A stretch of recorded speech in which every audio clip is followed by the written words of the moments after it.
capítulo 10, versículo 17 do Evangelho de Marcos. É o segundo livro do Novo Testamento. Quem encontrou, diga graças a Deus. E pondo-se a caminho, correu para ele um homem, o qual se ajoelhou diante dele e lhe perguntou: Bom mestre, que farei para herdar a vida eterna? E Jesus lhe disse: Por que me chama bom? Ninguém é bom senão um, que é Deus.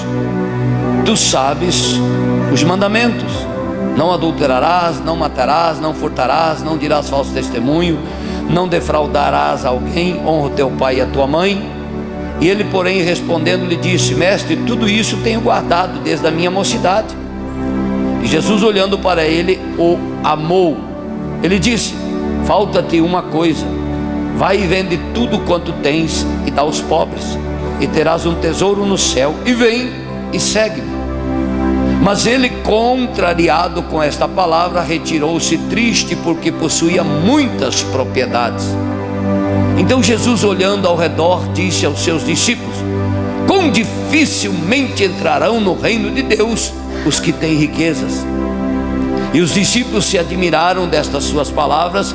Mas Jesus, tornando-as a falar, disse-lhes: Filhos, quão difícil é para que os que confiam na riqueza entrem no reino de Deus. É mais fácil passar um camelo pelo fundo de uma agulha do que entrar um rico no reino de Deus. E eles se admiravam ainda mais, dizendo entre si: Quem poderá, pois, salvar-se? Jesus, porém, olhando para eles, disse: Para os homens é impossível, mas não para Deus, porque para Deus todas as coisas são possíveis. Nos últimos 2, 3 anos, Deus tem me falado enfaticamente: fale para a minha igreja que eu estou voltando. Fale para minha noiva que o noivo voltará a buscar a sua noiva. Deus tem falado todas as vezes que me dá um recado sobre: fale, pregue na volta de Cristo, na volta do meu filho. E é isso que eu tenho me dedicado a pregar, sobre a volta de Jesus, os últimos dias que estamos vivendo sobre a face da terra. Amém? Então o relato de Jesus nessa passagem é de um rapaz, de um jovem. A Bíblia não cita o nome dele, só diz que era um jovem rico. E este jovem tinha uma curiosidade que eu tenho, que você tem. E se eu for ali na praça, 99,9% das pessoas têm essa curiosidade. Qual é, pastor? Como ser salvo? Como ir para o céu? E o coração desse jovem estava angustiado com esse questionamento. A Bíblia diz que era um judeu, de uma família abastada, de uma família bem de vida, de uma família com posses, e por ser um jovem inteligente, ele começou a conquistar fortuna, bens materiais. Mas algo dentro dele o intrigava: como eu poderei ser salvo? E este é o maior questionamento do ser humano na terra: como herdar a vida eterna? Vou comprar a salvação? Vou comprar um terreno no céu como no passado? Vou pagar para o pastor para ele me salvar? Vou fazer o bem, ajudar os pobres, ajudar pai? É um questionamento que está dentro de nós. Porque muitos pensam na morte e pós-morte. O que acontece? Se não tem conhecimento da palavra, a cabeça vira um trevo. E esse jovem rico ouviu falar de Jesus, que era um homem sábio, um homem com palavras extraordinárias, com uma sabedoria imensa. foi até Jesus, procurou aonde estava Jesus e chegou com humildade, ajoelhou-se diante de Jesus e disse: bom mestre, como eu faço para ter vida eterna? Jesus disse: por que me chama de bom? Bom só é um, que é Deus. Jesus disse para ele: tem a lei de Moisés: não furtarás, não roubará, não falar falso testemunho, honra teu pai e tua mãe, e os demais versículos, os demais mandamentos. Ele falou: eu sou judeu, eu conheço a lei de Moisés, eu sigo ela e eu obedeço ela desde que eu era menino.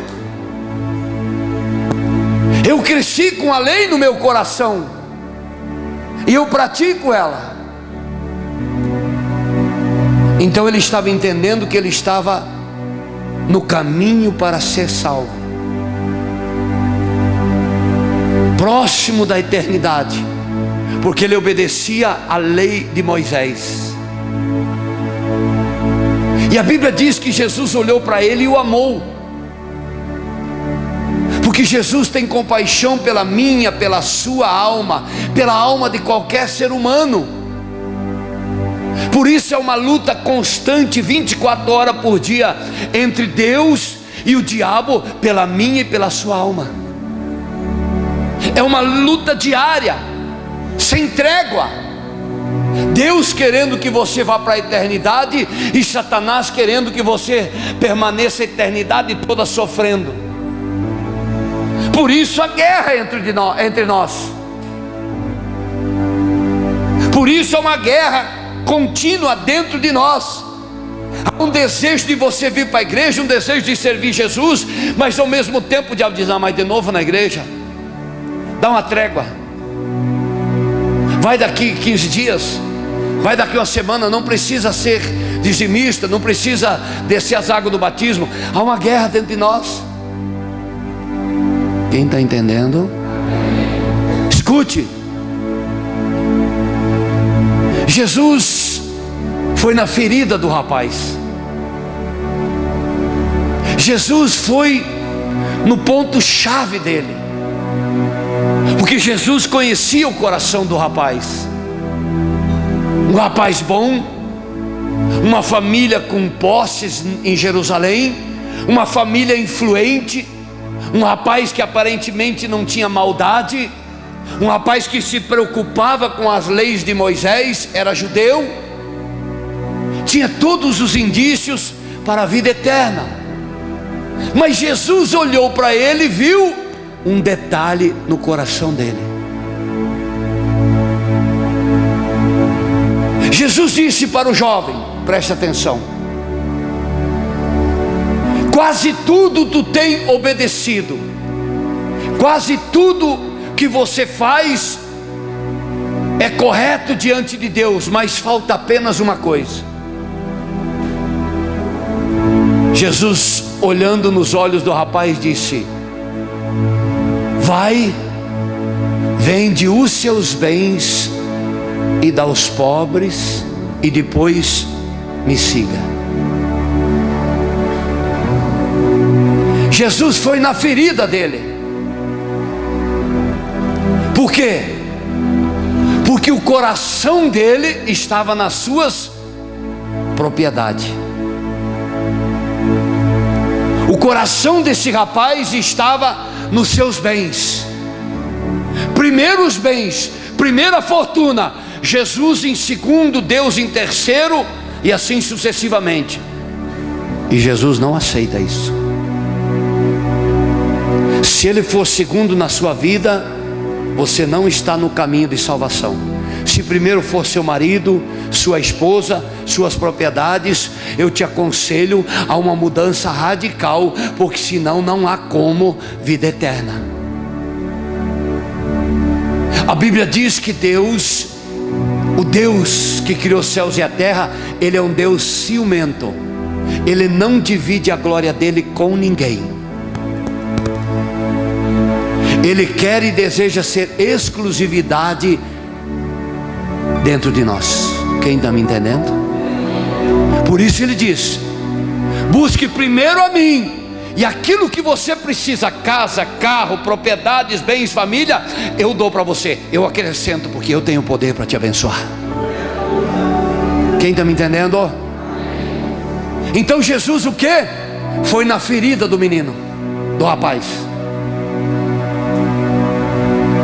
e ele entristeceu o coração, porque Jesus lhe pediu algo que ele achou que era duro demais.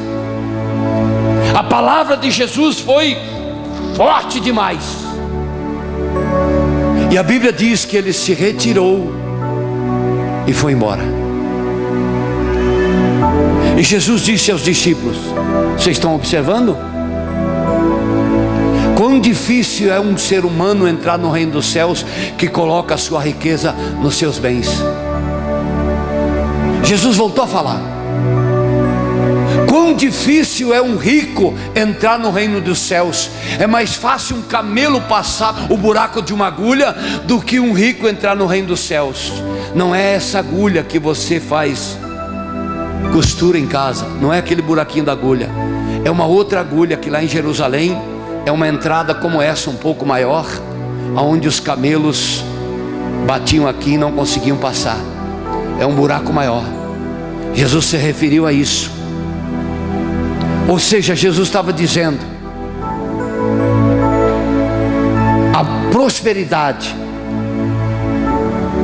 e os bens financeiros é para nós termos uma vida abençoada aqui na terra.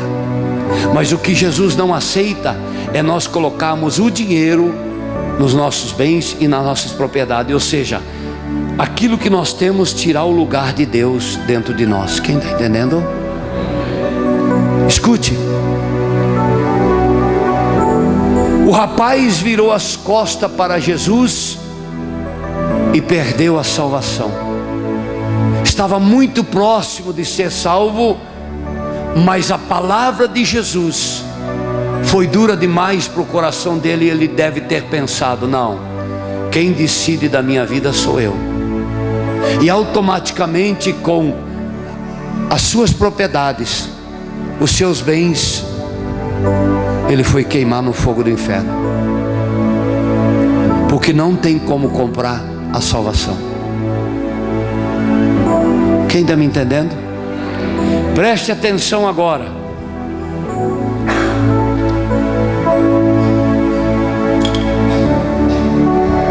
Evangelho de Mateus capítulo 10 versículo 12 diz assim: e desde os dias de João Batista até agora se faz violência ao reino dos céus, e pela força se apoderam dele.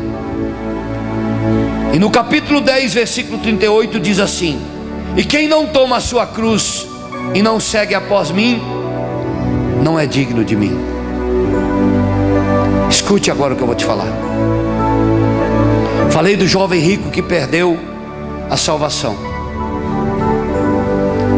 Agora eu estou falando que Jesus disse que o reino dos céus é tomado por força, por violência. Que isso, pastor? Eu tenho que ser violento para ir para o céu? Sim. Então peraí, vou dar uma cabeçada na parede. Vou ser violento. Não é essa violência. Não é essa violência que Jesus está falando. Jesus está dizendo: para você herdar o reino dos céus, vou exemplificar. Aqui nesse púlpito é o trono branco de Deus. Quem está me entendendo? Aqui está Deus, do lado está o Senhor Jesus, que a Bíblia diz que está à direita do Pai. Aqui o trono branco. E Jesus disse: para você chegar até o trono, é necessário que você seja violento com você mesmo. Vou citar alguns exemplos. Alguns de vocês tiveram adversidade para vir hoje à noite.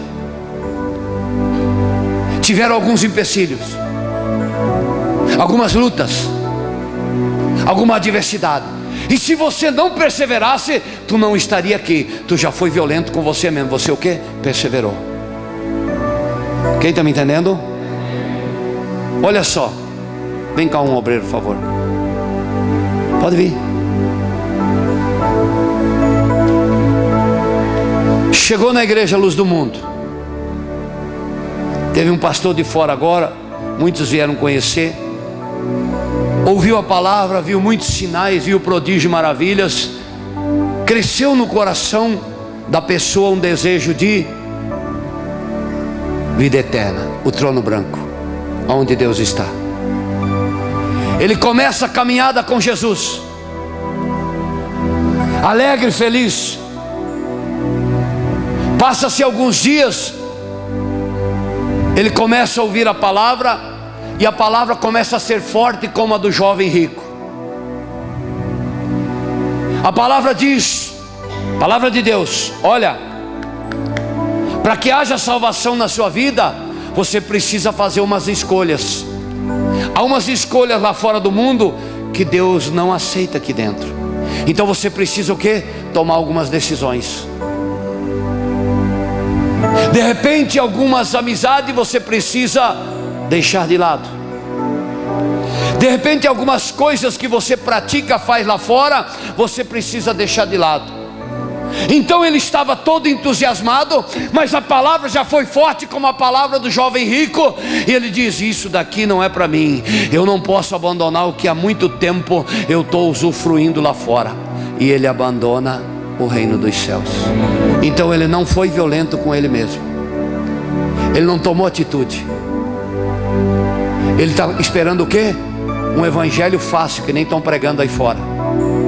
Uma vez por semana só na igreja e não precisa mais nada. É um novo modelo de evangelho agora. Promete salvação, sem luta. Ou então Jesus está mentindo. Jesus está dizendo, se tu quiser me seguir,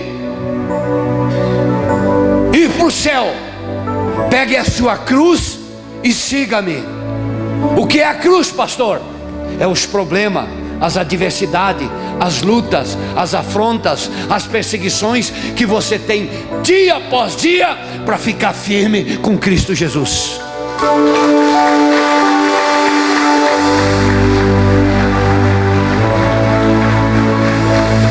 Não entra nessa que o evangelho, ou seja, a salvação é de graça, que você vai cair do cavalo. Jesus está dizendo que a salvação tem preço. Vem, filho. Entrou na luz do mundo, entendeu a palavra, está se esforçando para deixar as coisas do mundo, para se tornar uma nova criatura em Cristo Jesus, porque o objetivo dele é quem? É o trono branco.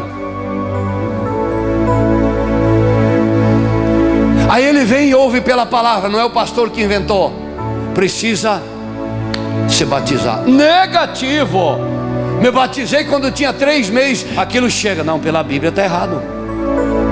É Jesus que está falando. O batismo tem que ser o batismo de Jesus. Jesus foi batizado com 30 anos. Ele engoliu a palavra meia boca. Tá bom então, mas a hora que eu estiver pronto, ele está caminhando para ser salvo. Lá está o trono, trono branco de Deus.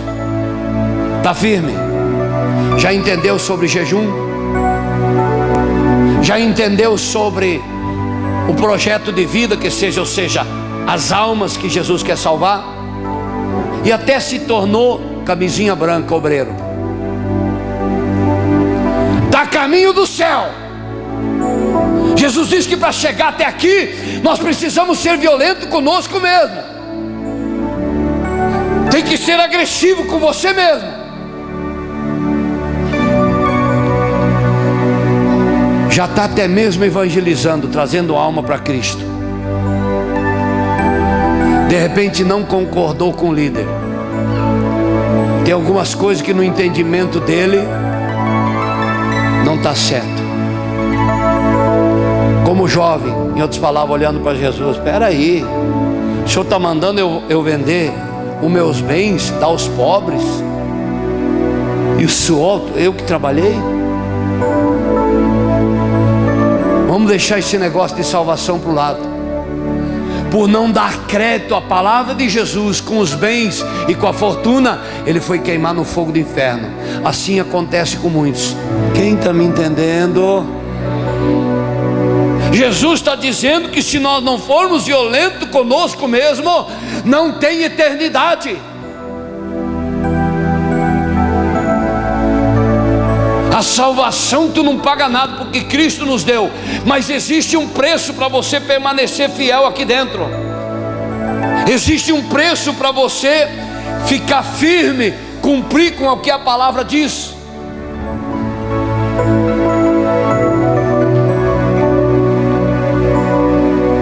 Tu acha que tem dias que eu não tenho luta para orar?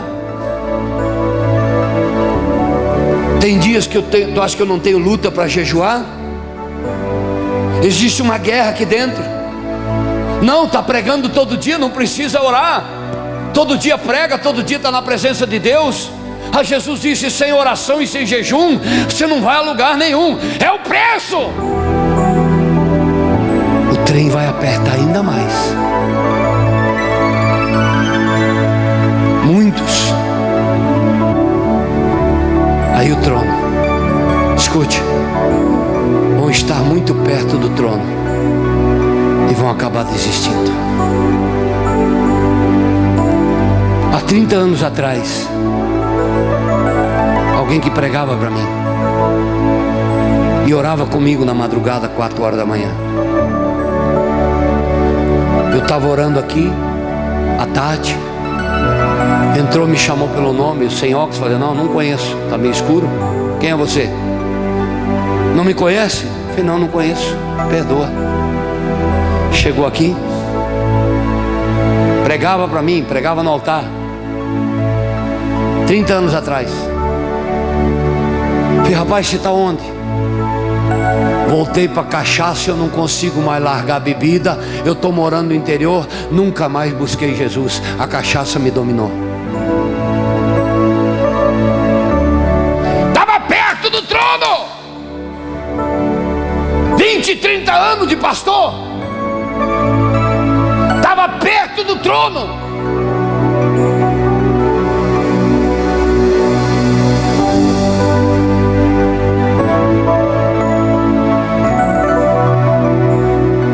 Quando eu me converti, eu entendi algo muito importante. Presta atenção. O trono. Eu olhei para o trono. O trono simboliza Deus. Eu falei: nem que seja de arrasto, que nem lagarto, eu vou chegar no trono. Nem que seja de arrasto, eu vou chegar no trono. Aí eu não dei mais ouvido para o homem, eu não dei mais ouvido para o fulano, dei para o ciclano, eu não dei mais ouvido para esse ou para aquele. Eu continuei olhando para o trono. Por isso hoje eu ainda estou de pé, porque eu estou olhando para o trono e não para o homem.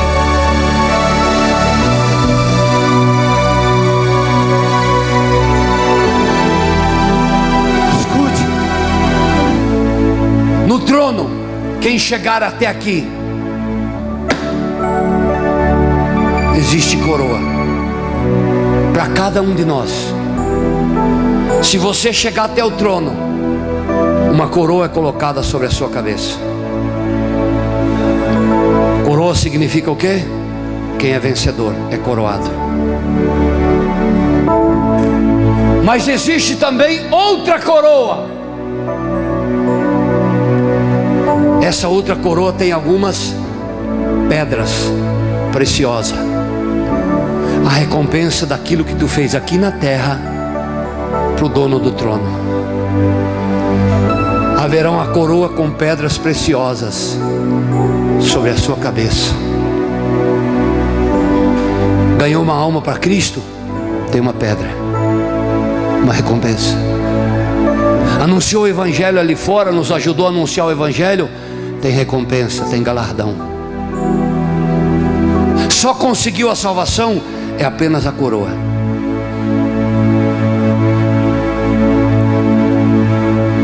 Então quando eu olhei para o trono, eu vi a coroa. Nem que eu tenha que ir para o soco, mas ninguém me tira essa coroa. Ninguém me tira essa coroa. Isso, a decisão é individual de cada um de nós.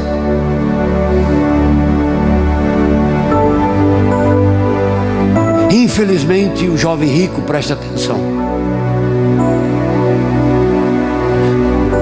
o detalhe que estava no coração dele não deixou ele chegar até o trono.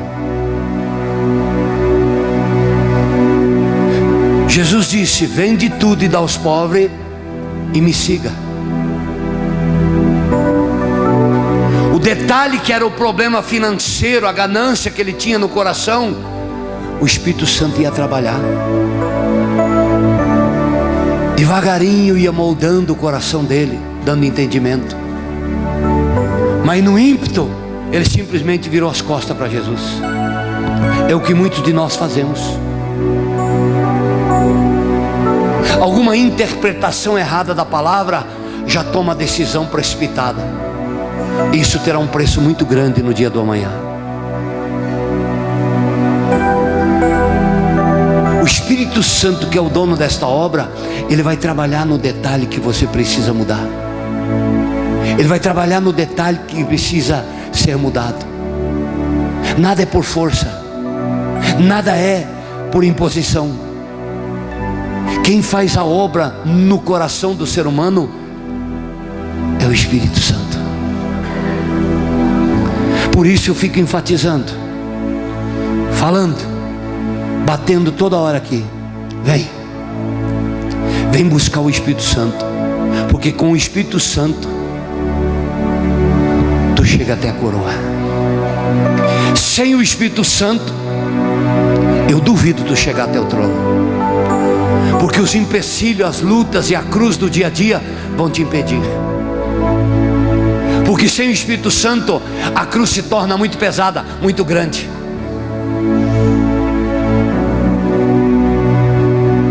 Por isso, escute agora.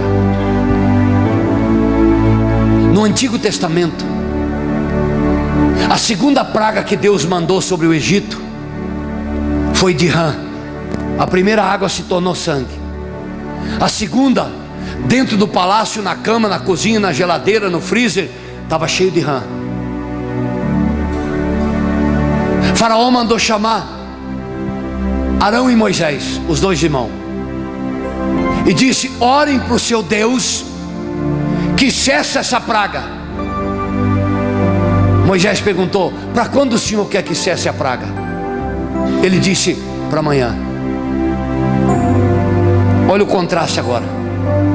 Diz a Bíblia que na sexta-feira à tarde, mais de 2000 anos atrás, Jesus estava na cruz. Do lado tinha um ladrão, do outro lado de Jesus outro ladrão. O da esquerda disse: tu não és o Filho de Deus? Tira nós daqui. O da direita disse: cala tua boca, nós somos culpados de estarmos aqui. Ele não, ele só fez o bem. E o da direita, que estava falando, repreendendo o seu irmão, disse: Senhor, lembra-te de mim quando entrares no teu reino. Jesus disse: hoje ainda tu estarás comigo. Olha o contraste. Faraó disse: amanhã cessa a praga das rãs. Jesus disse: ainda hoje tu estarás comigo na eternidade de salvação. Jesus tem o quê? Pressa em salvar o ser humano. Faraó podia deixar para amanhã. Jesus tem pressa em te salvar, meu irmão. Jesus tem pressa que você venha buscar a sua coroa. Jesus tem pressa com a humanidade. Está passando da hora e do tempo de Jesus voltar nas nuvens.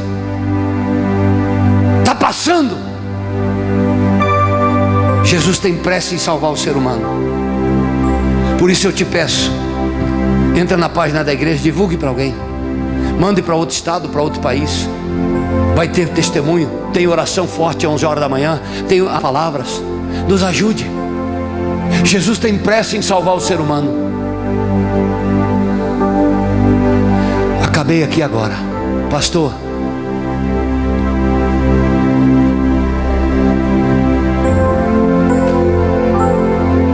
Meu sonho é essa coroa. sonho é a coroa, pastor. Eu preciso dessa coroa. Eu preciso do trono branco chegar até lá. Tem um começo. Só você que ainda não aceitou Cristo como Senhor e Salvador da sua vida, e você quer fazer nessa noite. Ou de repente você se afastou e ficou um período afastado, e hoje você quer voltar, porque você almeja a coroa, você quer o trono branco. E tem um começo de tudo. Cristo precisa entrar na sua vida. Você precisa confessá-lo com a sua boca, como seu Senhor, como seu Salvador. Só Ele pode te conduzir ao trono branco. Eu quero fazer nessa noite, pastor, aceitar Jesus. Então você vai pôr as tuas duas mãos no teu coração e vai fechar os olhos. Você que quer Jesus, que nunca aceitou. Se você está afastado e quer voltar para Cristo, também coloque as suas mãos no seu peito e feche os olhos. Só mais um detalhe: só você que está com as mãos sobre o peito se coloca de pé. Só você que está com as mãos sobre o peito se coloca de pé, que é Cristo. Se coloca de pé. É a maior atitude sua de toda a sua vida, maior que ganhar na Mega Sena. Maior. Fica de olhos fechados. Feche os olhos e fale comigo com sinceridade no teu coração. Diga: Senhor Jesus. Fale mais forte. Diga: Senhor Jesus, eu preciso, eu quero a coroa. Diga: nessa noite eu te aceito e te recebo como meu Salvador e meu Senhor. Diga: perdoa meus pecados, minhas transgressões, e nessa noite entra no meu coração, na minha vida. Diga: escreve o meu nome no livro da vida. Diga: graças a Deus. Fica de pé, deixa o pastor orar. Senhor, nas tuas mãos eu entrego essas almas. Milagre, prodígio, maravilhas, é algo extraordinário. O teu nome, Jesus, é glorificado. Mas almas se rendendo aos pés da cruz, isso alegra o meu coração. Foi para isso que o Senhor me chamou, para que almas se voltem a ti. Eu entrego nas tuas mãos, Espírito Santo, cada homem, cada mulher, cada alma, para que o Senhor cuide, fortaleça e os abençoe. E a igreja faz o quê?